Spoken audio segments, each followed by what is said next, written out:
tishlar, qiynalar lablar, bir yarimta gapira olmayman. Shundan mudom bo'ynimda gunohimni yashira olmayman. Chechen zotlar qilganda so'roq, bir yarimta gapira olmayman. Bir boshimda ming bir muddao, dadam ruhin chaqira olmayman. Begonaga ishonib aslo bir yarimta gapira olmayman.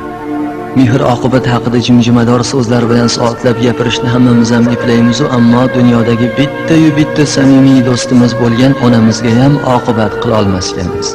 Onalar farzandi mendan keyin qolib baxtli saodatli yashasin, birovdan kam bo'lmasin deb mehribonlik qilsa, bizcha onamizga kel endi shu kampirni 4-5 kunligi qoldimi yo'qmi, ko'cha-kuyda meni maqtab gapirsin deb o'z obro'yimizni o'ylab oqibat qilar ekanmiz. So'zlarim sizlarga og'ir botib dilingizga ozor yetkazgan bo'lsam, gaplarimning isbotini qabristondan borib ko'ring, qabristondan.